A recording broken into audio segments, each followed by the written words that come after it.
Hi, and welcome to Platteville Fantasy Podcast Show Part 6, the Civil War Edition. Just kidding. Um, but anyway, good week in fantasy sports. I got my first victory. Just like last year, I lost my first 2 weeks, tied my third, then I just won the rest of the year until the finals. But I'm going to take it this year. Watch out. Got some wheeling and dealing done. It's going to be a good year. Good year. But anyway, to get down to the number crunching of this week and how everything went, uh, starting off with best and worst week of this present week, according to wins and losses, and according to the actual breakdown of the stats, like I usually do every week. But here we go. So, the best person this week was Mr. Brian Rogers. Way to go. You had the average or your totals were 51 points according to the points.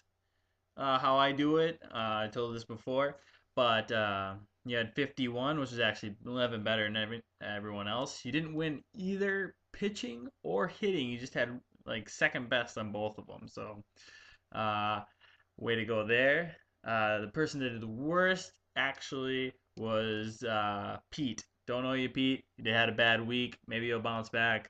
I don't really have the faith in you, man. I don't even know if you watch these podcasts. Whatever. You didn't do very well. You also had the worst week win loss at 1-10. That was pretty bad.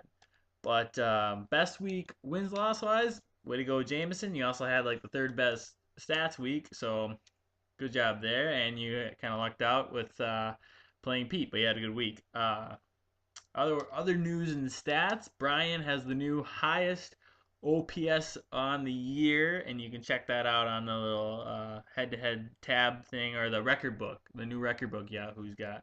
But he had a .961 for this week, so you knocked the uh, crud out of the ball this week. I don't know. It must have been a lot of doubles. I think you nine home runs, so you must have just well, you batted 306, but that's pretty good. Overall, good week. I don't think we had anybody like totally tank. I mean, the Pete guy wasn't so good, but he didn't have a Dan Burr week. Yeah, no, yeah, nobody had a really horrible week. One surprise was, uh, well, Marcus had the best hitting week. He had 19 points on the hitting side of the categories. We had the worst week tied with Jordan in uh, pitching was 74. So I don't know. Maybe you gotta fix something there, Marcus. But way to go hitting wise. Best pitching week this week was Mitch. You had the best pitchers. You had a 23 on that one. Yeah. So the worst, yeah, that was it there. So getting on to the year, how everyone is kind of doing. It looks like the best overall stats, the guy that is doing the best stats wise, not necessarily wins loss wise, is Mr. Jake Hahn. You have 70 overall in your points. You're not the most dominant hitter or the most dominant pitcher. You're just good at both. Jameson, number two, who's actually number one in the league, I think. I have to double check that, but here number two stats wise, and Marcus is number three. That rounds up the top three. Marcus, you're also the best hitting team. Not a very good pitching team, like I said before. Going down to the worst teams stats wise. Stats wise, Jordan, you're the worst with a 137. Apollo, you're the second worst team stats wise. And Mr. Dan Burr, no surprise there, right? Surprise not last. Oh! But anyway, uh, so that's the yearly stats. Obviously he's not representing the win losses necessarily. I mean, those guys aren't top eight, but they're in the bottom eight, which their stats reflect. Paulo maybe pulling something off there, being in ninth place, but biggest snubs. So just getting over here to snubs. So the biggest snubs goes to Mitch and I.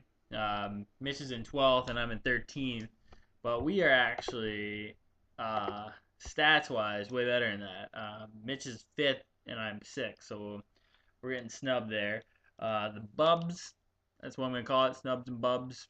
I don't know, doesn't sound like it, but it's Jason and Kyle. They should be bottom feeders, but Jason, who's actually number has the second best record in our league, actually has like the 11th, like the 11th worst stats, and Kyle is in 7th, but he's actually got the 13th worst stats. So two people getting away with something there.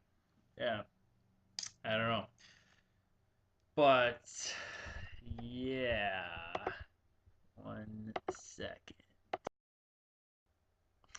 Okay, so moving on to this week's matchup of the week. The one to watch would probably be number one, Jameson versus number 5, Marcus. That should be a good matchup. Those guys are pretty good stats wise and win loss wise. So there's your matchup of the week. The Turtle matchup of the week, the Platteville matchup. I don't know what the name of the matchup of the week, but got a suggestion from Bunker to call the other one the Who Cares matchup of the week, and Alyssa. Second time you're on there, and you lost the last one, but who cares, right? This is the Who Cares match of the week, and that's the Jordan versus Alyssa matchup. Two teams not are kind of struggling right now at number 11 and 14, so those are the two games to watch and who cares about. But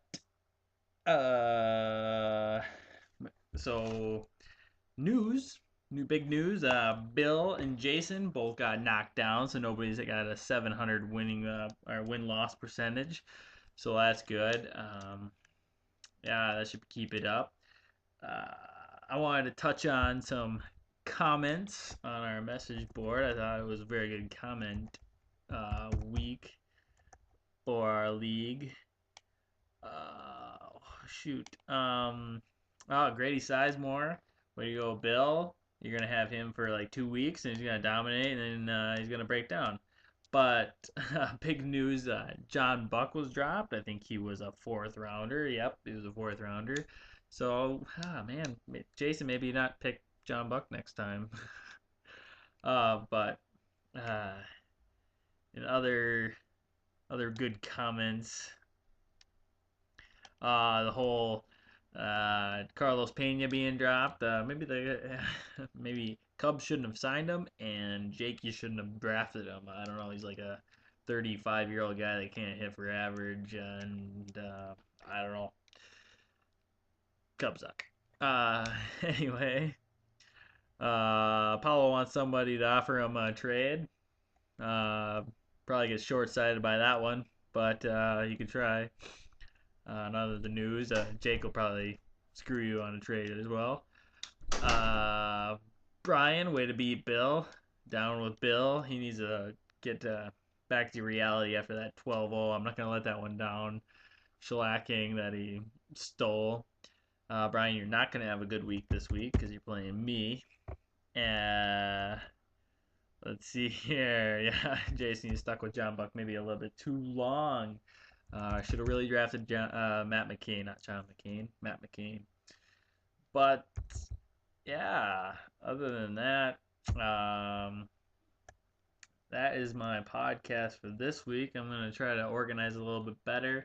I have to work 10-hour days Monday and Tuesday, so I'm going to try to get the stats on Monday, try to get this podcast Tuesday night, and it takes a little while to load, so sorry for you guys. I'm in Seattle. So this is me signing out and say bye to the beard. Adios.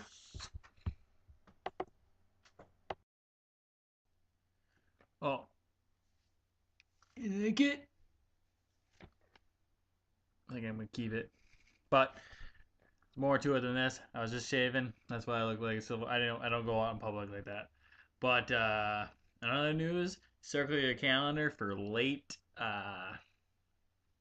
June for a two special fantasy podcast guests that I've booked for the show. Yeah, So coming from you live, well, kind of live from the Emerald City out here in Seattle. Uh, Good day. Oh, sorry. One more thing. Mitch wanted to do some kind of a rivalry thing. So I think if you guys want to do rivalries, that's okay with me. I've already tried to establish some, but anyway, Mitch wants to establish a rivalry with you, Apollo. So if you agree with it, we got a rivalry. I think there's some natural ones, maybe uh, out there, Bill versus everyone type of thing. He's like Notre Dame of this thing. Everyone against Bill.